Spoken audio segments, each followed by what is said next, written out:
Dando início agora a coletiva de imprensa com o professor Marquinhos Santos. Boa noite, professor. Boa noite. Boa noite, Marquinhos. Aqui é o Horácio Neto, do Jornal o Povo e da Rádio Povo CBN. Marquinhos, eu queria, antes da minha pergunta, ressaltar que eu entendo que você está sem o Mendonça e eu entendo que você pegou um trabalho no meio do caminho. Mas o Ceará tem demonstrado uma dificuldade de criação. Principalmente os números refletem.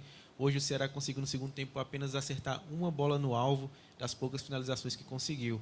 No primeiro tempo até foi um pouco melhor.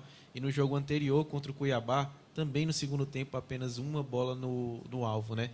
Marquinhos, eu queria saber se você conseguiu reparar se realmente há essa dificuldade criativa inicialmente nesses seus primeiros 3 jogos e se você também já observou o que pode melhorar para poder melhorar esse ponto especificamente. Boa noite a todos. Do meu ponto de vista, um primeiro tempo em que controlamos a partida e fomos melhores e tivemos as melhores oportunidades. No entanto, que o Boeck fez 2 grandes defesas, o qual poderíamos ter aberto o placar. Um jogo, um clássico, onde são poucas as oportunidades criadas. Eu também não vi tantas oportunidades por parte do adversário, né? Mas as que eles tiveram foram eficazes e eficientes. A que nós tivemos não fomos.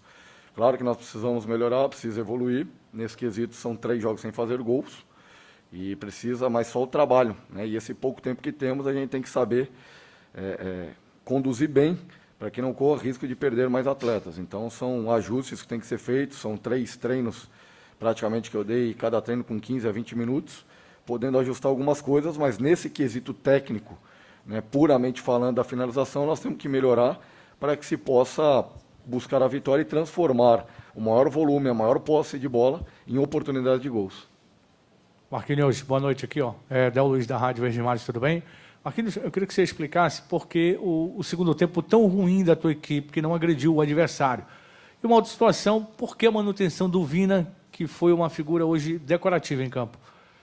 Então, primeiro, em relação ao segundo tempo, nós entramos muito desatentos, muito desligados, o qual o adversário nos colocou muito para trás da linha da bola. No primeiro tempo nós abafamos a equipe deles e o segundo tempo nós começamos a retrair muito e não tivemos a força necessária para que pudéssemos pelo menos segurar a bola à frente, né, e fazer o jogo de transição. Por isso a troca do Peixoto pelo Kleber, na saída do Kleber, na entrada do Peixoto, e depois o jogo de profundidade com Castilho e o Eric, né? E o Vina é um jogador que dispensa comentários. O Vina, por mais que talvez, né, no seu ponto de vista, ele não tenha tido um jogo eficaz e eficiente, mas é um jogador que em um lance pode ser decisivo. Né, uma bola parada, uma finalização da entrada da área, ele teve as situações de finalizar ali. O Lima voltando, né, de contusão, primeiro jogo iniciando a partida, ele teve um volume pequeno no jogo contra o Cuiabá para que se pudesse analisar como ele estava, e hoje ele suportando um pouco mais.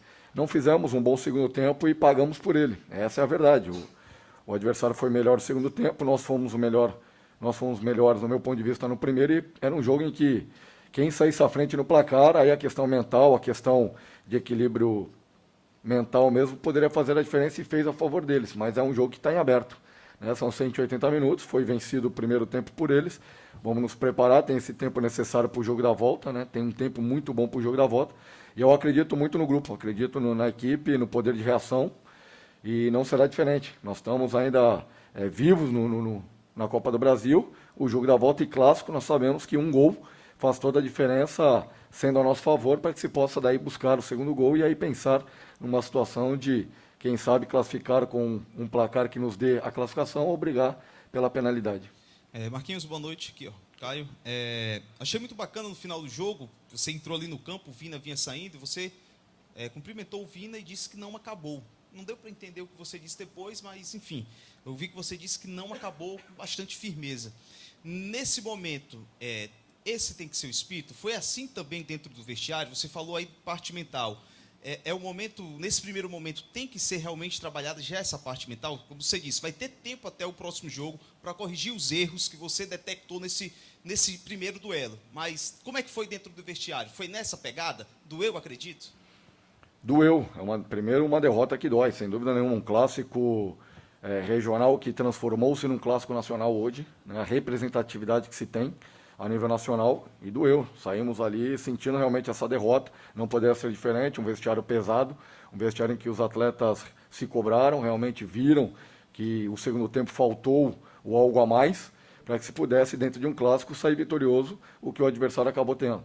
Mas os atletas já detectaram também, já realizaram essa conversa e, realmente, quando terminou a partida, eu fui a cada atleta que estava saindo com esse pensamento, para não sair com cabeça baixa, porque um primeiro tempo nosso muito bom, né, e um segundo que deixamos a desejar. Então, está em aberto, volto a dizer. Na equipe qual estava este ano mesmo brigando por Libertadores, saímos duas vezes atrás do placar. Num jogo de Libertadores conseguimos reverter e buscar. Então é possível, no futebol é possível. E eu confio e acredito no nosso grupo, no trabalho, né, e sei o que essa torcida fez. Nós atrás no placar e o que o nosso torcedor incentivou até o último minuto, até a última bola, foi impressionante. E agora com eles do nosso lado, um torcedor do nosso lado, lotando esse Castelão, não tenho dúvida que nós vamos estar muito mais forte e melhor preparado para o jogo da volta. Marquinhos, Eduardo Trovão, do Futebolês, boa noite. Disse muito, né? Normalmente a gente fala e ouve dizer muito sobre a importância de um clássico, que quem vence normalmente se empolga mesmo e pode ter uma disparada na temporada e que a derrota pode custar muito caro. Queria saber se é mais ou menos por aí mesmo, ou se essa é uma derrota que independe de ser clássico ou não, tem o mesmo desgosto. Eu acho que o peso da derrota, ele é o mesmo, né, quando se perde. E vale entender de que não foi um jogo eliminatório. Tem ainda o jogo eliminatório, que é o jogo da volta. Então nós temos que nos preparar bem, concentrar bem. Tem essa caminhada até o dia 13 de julho, né, se eu não estou enganado, o jogo da volta, é isso? Então é um período que nós temos aí praticamente bom para que se possa trabalhar, para que se possa corrigir, e até um tempo maior de treinabilidade, né? Coisa que ainda não tive, só pequenos ajustes, entendendo ainda o próprio grupo, né? O próprio elenco, nas opções que nós temos, nas características que pode se fazer. A partir daí a gente já começa a desenvolver, a analisar o que temos, o que podemos fazer, o que precisamos melhorar. Então claro que sentimos a derrota, não estamos felizes com esta situação, mas os atletas se entregaram. Não faltou entrega, não faltou dedicação, faltou um pouco de concentração no segundo tempo e principalmente no início dele, né, que nos custou caro. Então reorganizar, reagrupar, continuar o trabalho de evolução para que se possa, no jogo da volta, buscar a classificação. Boa noite, Marquinhos. Pedro Pinheiro, da Band Ceará. Eu acredito que agora o seu pensamento já é no próximo adversário, que é o Atlético Goianiense, pelo Campeonato Brasileiro. Você acha que essa derrota no Clássico Rei pode afetar alguma coisa no desempenho do elenco nessas próximas partidas? Olha, quando se tem uma derrota num Clássico, sem dúvida nenhuma, ela é sentida. E não pode ser diferente. Nós não podemos sair daqui dando risada e achando que é natural e normal. Claro que ali, no fechamento do grupo e no vestiário, já se mobilizou os próprios atletas, né, já entenderam o que faltou e aquele que se faz necessário para que se busque já a vitória no próximo final de semana pelo Campeonato Brasileiro. Uma vitória que será importante, até mesmo da competição nacional, que é importante para que se busque o bloco lá da frente, médio de tabela lá na frente, para alcançar aquilo que buscamos ao final da temporada. Boa noite, Marquinhos. Mário Kempis aqui do blog do Kempis. Você não vai ter tempo para treinar do jeito que você quer. Você já tem Atlético Goianiense, depois tem uma viagem muito... E depois vai tudo ao normal. Eu queria que você pudesse me informar o que você pretende fazer para mudar, para colocar em prática a sua filosofia. Porque nesses 3 jogos que você acabou falando aí, que está difícil colocar e tal, mas o que você pretende fazer para colocar o seu estilo e o principal, né, para o time fazer gols e vencer? A gente já tem buscado, já entendo que houve uma melhora, uma evolução daquilo que eu gosto. Apresentou isso contra o Atlético Mineiro, apresentou no primeiro tempo contra o Cuiabá e no primeiro tempo hoje. É sustentar aquilo que a gente tem feito, né, nesses 3 jogos aí, em especial o jogo do Atlético como um todo e os 2 primeiros tempos. Então nós temos que melhorar, a segunda parte do jogo, o segundo tempo na questão mental, na reorganização, né, e aí sim entra a questão de elenco, nas peças que temos à disposição, né, para que não se perca tanto aquilo que foi construído num primeiro tempo. Então eu acredito que nesses 3 jogos a gente já consegue fazer uma boa análise, já conseguir fazer um diagnóstico como um todo do elenco, daquilo que a gente pode se fazer a partir de sábado na sequência da temporada. Marquinhos, boa noite. Boa noite. Eu queria que você falasse sobre a chegada desse jogador, o Diego Rigonato. O que você já pôde identificar desse atleta, o que ele pode acrescentar à equipe. E no diagnóstico do elenco, né? Você já entendeu o que precisa para que, quando chegar o dia 18 de julho o Ceará possa regularizar os determinados jogadores, porque eu imagino que vai chegar mais atletas.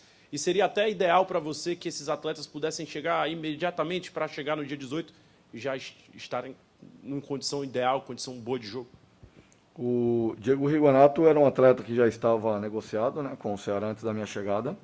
E ele apresenta muita qualidade de jogo por fazer a sua formação praticamente fora, né, no futebol europeu. Um jogador de muita força, um jogador canhoto, que joga tanto por fora, na extrema, como por dentro, como um meia, um terceiro homem de meio campo. E tem uma qualidade técnica e um poder cognitivo-tático interessante que vai agregar muito ao elenco, né? Em relação às opções de contratações, nós temos conversado, mas eu acredito no elenco, né? Eu creio que nós temos um elenco que possa entregar aquilo que nós entendemos que seja necessário para o final da temporada. São ajustes a serem feitos, são situações que nós temos conversado diariamente com o presidente, com o Dimas, com o João Paulo, com o Armando, né? Então, diariamente a gente tem conversado, tem visto, eu creio que não falta muito para que se possa colocar o trem no trilho novamente, né? Claro que a derrota dentro de um clássico numa Copa do Brasil tem um peso, mas ela não pode ter o peso mais do que nem 3 pontos, né? Uma primeira parte de um jogo eliminatório. Então tem que ter equilíbrio, manter os pés no chão, manter o caminho que temos aí pela frente, aguardar, não se definiu nada, não se decidiu nada, ainda está aberto, e eu acredito nos meus comandados, acredito muito nesse grupo. Eu acho que se houve uma derrota e se houve um erro estratégico, é meu. Os atletas se doaram, os atletas se propuseram a fazer aquilo que foi treinado pelo pouco tempo, né? Deu certo contra o Atlético Mineiro, deu certo contra o Cuiabá, faltou um detalhe no segundo tempo. Então, os atletas estão buscando, estão trabalhando, estão indignados da derrota do Clássico, mas eu acredito nesse grupo e que eles vão dar a resposta já no final de semana. Muito obrigado a todos. Obrigado, professor. Obrigado, gente. Boa noite.